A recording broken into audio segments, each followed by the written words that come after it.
নমস্কার, Gyandeep study centre YouTube চ্যানেলে সবাইকে স্বাগতম জানিয়ে আজকের আপনাদের সামনে আরও একটি নতুন সাজেকশানের ভিডিও নিয়ে উপস্থিত। আজ আমি এই ভিডিওটির মাধ্যমে আলোচনা করব আপনারা যারা নেতাজি সুভাষ মুক্ত বিশ্ববিদ্যালয়ে আন্ডার গ্র্যাজুয়েট কোর্সে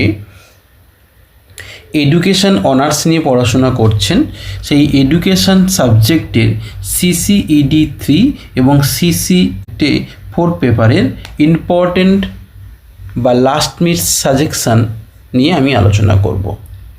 ইতিমধ্যে আমরা ফার্স্ট পেপার এবং সেকেন্ড পেপারে সাজেশান আপলোড করে দিয়েছি, আপনারা চাইলে চ্যানেলে ভিজিট করে দেখতে পারেন।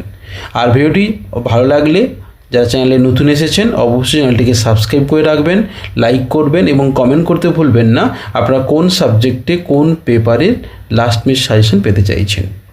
এই প্রশ্নগুলো আপনারা ভালো করে খাতায় লিখে নিন কিংবা স্ক্রিনশট করে নিন এবং ভালো করে পড়াশোনা শুরু করুন। এবং আমি ভিডিওটির মাধ্যমে বলে দেব কোন কোন প্রশ্নগুলো খুবই ইম্পর্টেন্ট প্রশ্ন, সেই প্রশ্নগুলো সাইডে আমি স্টার মেরে দেব, সেই প্রশ্নগুলো ভালো করে যাবেন। কারণ বিগত বছরে প্রশ্নগুলো থেকে আমরা দেখেছি আমাদের জ্ঞানদীপ স্টাডি সেন্টারের পক্ষ থেকে যে সাজেশন আমরা তৈরি করেছি সেগুলো থেকে কমন এসেছে, এবারেও কমন আসবে আমার বিশ্বাস।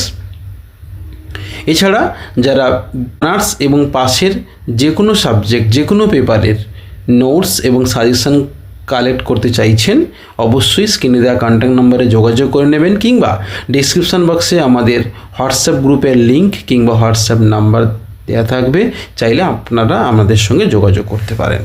চলুন কথা না বাড়িয়ে আমরা শুরু করি। স্ক্রিনের মধ্যে দেখতে পাচ্ছেন CBCS আন্ডার গ্র্যাজুয়েট সেমিস্টার 1 এবং 2 মিলে যে ফার্স্ট ইয়ার পরীক্ষা হচ্ছে, suggestion 2025, subject education, paper code CCED 3। প্রথম আমরা থার্ড পেপারে প্রশ্নপত্র আলোচনা করব। তবে তার আগে বলে দেব 10 মার্কের প্রশ্ন আপনাকে 2টি লিখতে হবে এবং 6 মার্কের প্রশ্ন আপনাকে 5টা লিখতে হবে, অর্থাৎ টার্মিন্ট বা লিখিত পরীক্ষা আপনাকে 50 মার্কে দিতে হবে। আমরা দেখে নেব প্রথম যে ইম্পর্টেন্ট প্রশ্ন রাখা হয়েছে, শিক্ষা সমাজ বিজ্ঞান কি, এর পরিধি আলোচনা করো। এটা মোস্ট ইম্পর্টেন্ট প্রশ্ন। নাম্বার 2, কেন ঘুরেকে ভারতীয় সমাজতত্ত্বের জনক এবং ভারতীয় বর্ণ ব্যবস্থার 6টি স্তম্ভ কী কী। নেক্সট, অথবা ঘুরের মত অনুযায়ী ভারতীয় জাতি ব্যবস্থার স্বতন্ত্র বৈশিষ্ট্য কী এবং জাতীয় ঐক্যের হুমকি হিসেবে ঘুরে চিহ্নিত 5টি উৎস কী কী। নাম্বার 3, বিশ্বায়নের ধারণা দিন, ভারতের সামাজিক পরিবর্তনের সাথে বিশ্বায়নের সম্পর্ক। মোস্ট ইম্পর্টেন্ট প্রশ্ন। নাম্বার 4, সামাজিকীকরণে শিক্ষার ভূমিকা। এটাও কিন্তু 10 মার্কের জন্য খুবই অনবদ্য একটি প্রশ্ন, গুরুত্বপূর্ণ প্রশ্ন। নেক্সট, সামাজিকীকরণে পরিবারের ভূমিকা আলোচনা করো। নেক্সট হচ্ছে সামাজিক পরিবর্তনে শিক্ষার ভূমিকা কী। নেক্সট হচ্ছে কি, প্রথাগত ও প্রথা বহির্ভূত সামাজিক যোগাযোগের মধ্যে পার্থক্য কী, যে কোনো 2টি সামাজিক প্রসঙ্গ আলোচনা করো। নাম্বার 8, জনসংখ্যার বিস্ফোরণ কী, শিক্ষার ওপর এর প্রভাব কীরূপ। মোস্ট ইম্পর্টেন্ট, স্টার করে দিলাম। নেক্সট নাম্বার 9, সংস্কৃতায়ন কী, ভারতের সামাজিক পরিবর্তনে সংস্কৃতায়নের ভূমিকা কীরূপ ছিল। নাম্বার 10, টিকা লেখো, লিঙ্গ বৈষম্য। এটা 6 মার্কে এই প্রশ্নগুলো আসতে পারে। লিঙ্গ বৈষম্য, ভারতীয় সমাজে ধর্মের ভূমিকা, কুলির লুকিং গ্লাস তত্ত্ব কী এবং ডার্কসিজমের মতে নৈতিকতা কী। নাম্বার 11, খুবই ইম্পর্টেন্ট প্রশ্ন, আমি স্টার দিয়ে রাখলাম, এই প্রশ্নটা ভালো করে আপনারা দেখে যাবেন, এই প্রশ্ন অবশ্যই পরীক্ষা আসবে। সামাজিকরণে বিদ্যালয়ের ভূমিকা আলোচনা করো। নেক্সট 12 নম্বর প্রশ্ন, শিক্ষার সমাজতাত্ত্বিক ভিত্তি কী, শিক্ষা ও সামাজিক প্রণালীর মধ্যে সম্পর্ক কীরূপ। নাম্বার 13, সামাজিক গোষ্ঠী কাকে বলে, এর বৈশিষ্ট্যগুলি আলোচনা করো, অথবা শিক্ষায় সামাজিক গোষ্ঠীর ভূমিকা আলোচনা করো। নাম্বার 14, সমাজতত্ত্বের প্রকৃতি ও পরিধি আলোচনা করো। মোস্ট ইম্পর্টেন্ট প্রশ্ন। নাম্বার 15, টিকা লেখো, কার্যকারিতা বা ক্রিয়াবাদ, প্রতীকী মিথস্ক্রিয়া কী। এছাড়া 16 নম্বর যে প্রশ্ন রাখা হয়েছে খুবই ইম্পর্টেন্ট, 6 মার্কের কিংবা 10 মার্কের জন্য আপনাদের এই প্রশ্নটা খুবই অনবদ্য একটি প্রশ্ন এবং বহু ইউনিভার্সিটিতে এই প্রশ্ন কিন্তু বারবার পরীক্ষায় এসেছে। প্রশ্নটা হচ্ছে, প্রাথমিক ও গৌণ গোষ্ঠীর মধ্যে পার্থক্য কী। নাম্বার 17, রাধাকমল মুখোপাধ্যায় সম্পর্কে আলোচনা করো। নাম্বার 18, বিশ্বায়নের কারণগুলি কী কী, শিক্ষার প্রভাবগুলি আলোচনা করো। নেক্সট হচ্ছে কি নাম্বার 19 শিক্ষা ও সমাজতত্ত্বের মধ্যে সম্পর্ক আলোচনা করো। নাম্বার 20 সামাজিক বৈচিত্র্যের প্রকারগুলি কী কী। আমরা প্রতিটি পেপারের প্রতিটি ইউনিট আমরা খুঁটিয়ে খুঁটিয়ে প্রশ্নগুলো করেছি। এই প্রশ্নগুলো ভালো করে দেখে যাবেন। অবশ্যই আপনাদের এই প্রশ্নগুলো খুবই গুরুত্বপূর্ণ। এছাড়া এই প্রশ্নগুলো লিখে আসলে আপনাদের একটা 60% নাম্বার বা অ্যাবাভ নাম্বার হতে কিন্তু বাধ্য। নাম্বার 21 পশ্চিমীকরণ ও সংস্কৃতায়নের মধ্যে পার্থক্য কী। নাম্বার 22 টিকা সামাজিক আত্মনির্ভরতা। যান্ত্রিক ও জৈবিক সংগীতি বলতে কী বোঝায়। আধ্যাত্মিক মাত্রা কী, এটা 6 মার্কের জন্য। এবং টেটেনিজম কী। নাম্বার 23 সামাজিক বৈচিত্র্য বলতে কী বোঝায়, এর প্রকারগুলি আলোচনা করো।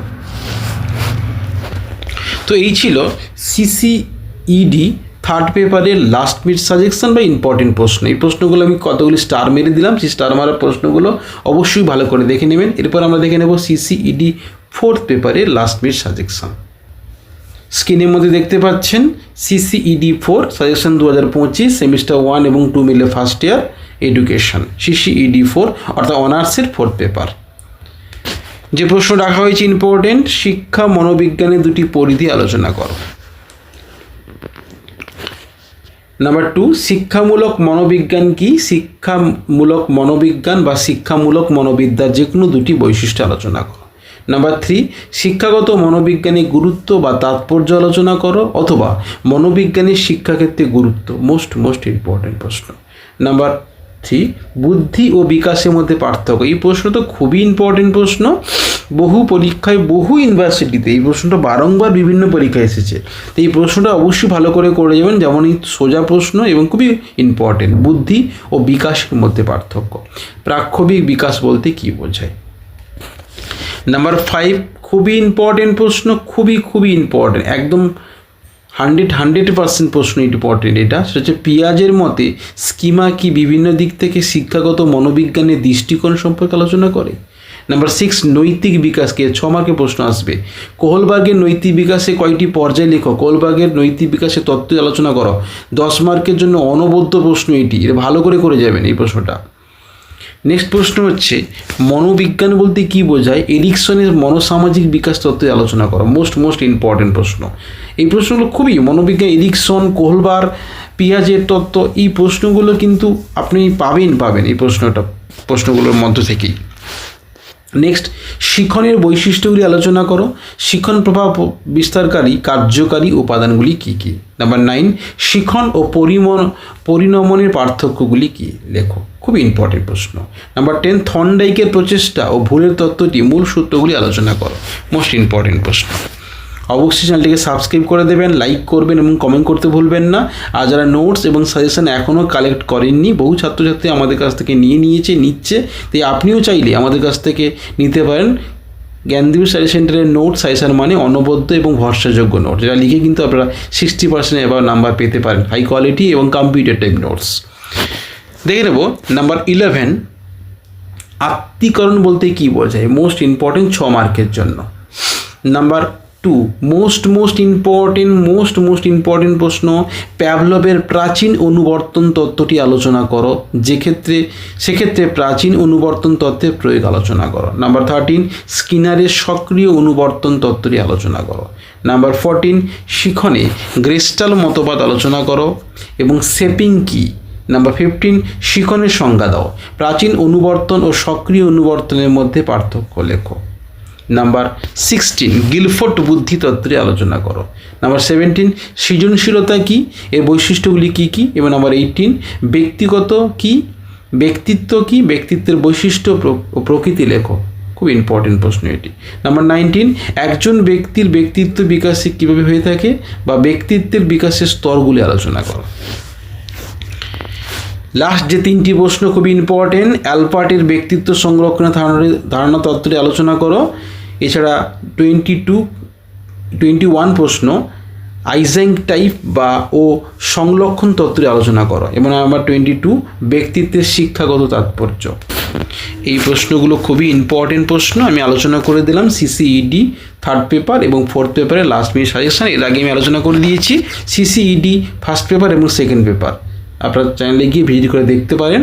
আর অবশ্যই প্রশ্নগুলো খাতায় লিখে নিন এবং ভালো করে পড়াশোনা শুরু করুন। সামনে পরীক্ষা আপনাকেই দিতে হবে, তাই পড়াশোনা না করলে পরীক্ষাটা কিন্তু ভালো হয় জন্য নয়। তাই পড়াশোনা করলে অবশ্যই পরীক্ষা আপনার ভালো হতে বাধ্য। ভালো থাকবেন, সুস্থ থাকবেন। আর যে কোনো সমস্যা আর যে কোনো সাহায্য থাকলে অবশ্যই আমাদের হোয়াটসঅ্যাপ করুন, কল করুন।